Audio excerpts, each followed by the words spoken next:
Hello student, we are back with the next video of class 11th biology, chapter 8, cell the unit of life. In this video we are going to talk about our next topic, that is cell theory. Cell theory क्या होती है, किसने दी है cell theory, वो हम इसमें देखेंगे. NCERT से ही स्टार्ट करते हैं इसे. इन 1838 की बात कर रहे हैं हम. मैथियस क्लिडेन, ये एक साइंटिस्ट है. A German botanist. स्पेसिफिकली क्या थे ये? बोटानिस्ट थे. बोटानिस्ट मतलब जो बेसिकली प्लांट के ऊपर स्टडीज़ करते हैं, रिसर्च करते हैं, उन्हें हम बोटानिस्ट कहते हैं.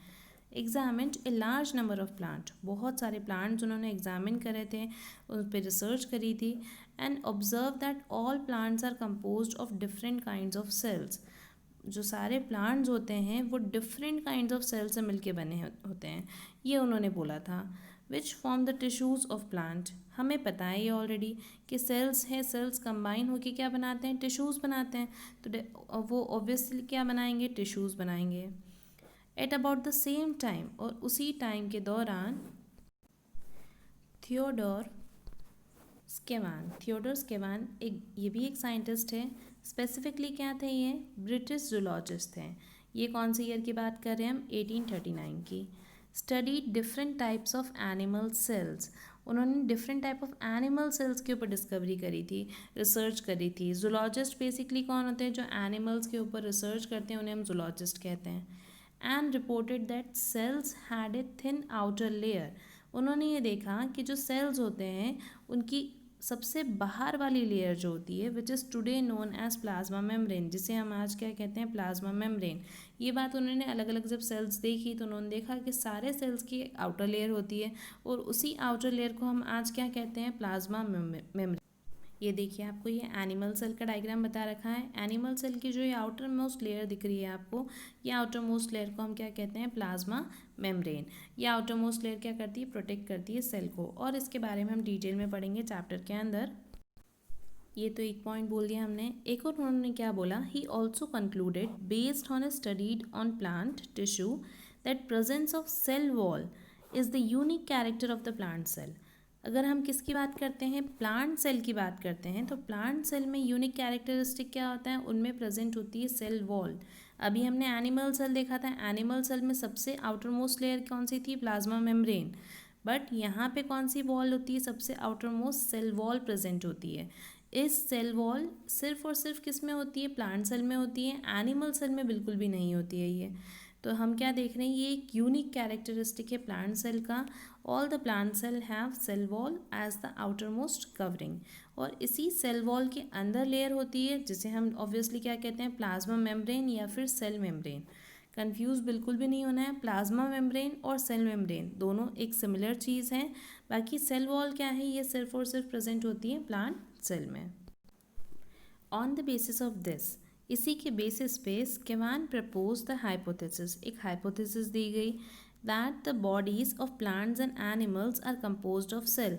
जितने भी प्लांट्स और एनिमल्स हैं ये सब किससे मिलके बने हैं? They are made up of cells. Cell से मिलके बने हैं. एंड प्रोडक्ट ऑफ सेल्स, या फिर प्रोडक्ट ऑफ सेल से मिलके बने हैं.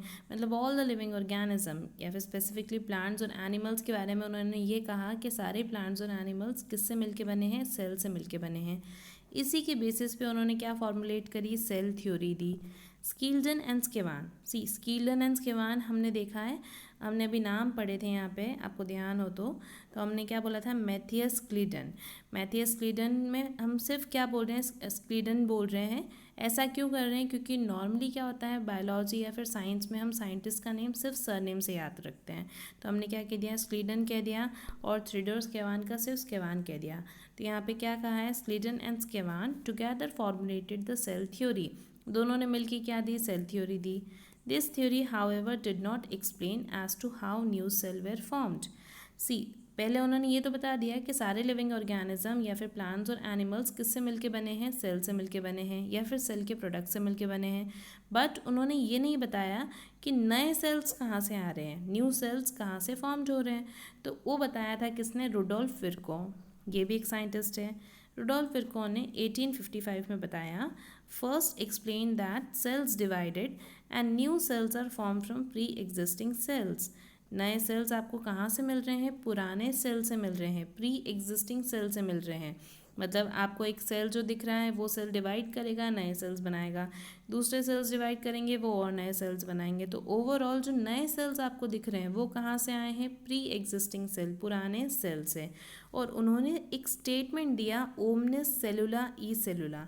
इस स्टेटमेंट का मतलब भी यही होता है कि नए सेल्स जो है ये कहाँ से आए हैं? पुराने सेल से। मतलब new cells are formed from pre existing cell, ये यही स्टेटमेंट का मतलब होता है। नेक्स्ट हम देख रहे हैं, he modified the hypothesis of Schleiden and स्केवान।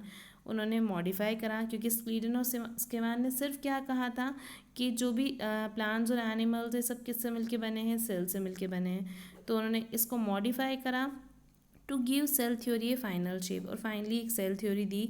Cell theory as understood today is, cell theory क्या है? All living organism are composed of cell and product of cell. ये हमने देखा है, स्क्लीटन और स्केवान ने भी यही कहा था। और इसका मॉडिफाइड स्टेटमेंट भी आपको लिख रखा है, all cells arise from pre existing cell. तो ओवरऑल सेल थ्योरी यही है कि सारे प्लांट्स और एनिमल्स किससे मिलके बने हैं? सेल्स या फिर उसके प्रोडक्ट से। और नए सेल्स कहाँ से मिल रहे हैं हमको? प्री एग्जिस्टिंग सेल से। आई होप आपको ये सेल थ्योरी क्लियर हो गई होगी। Thanks for watching and don't forget to like, share and subscribe.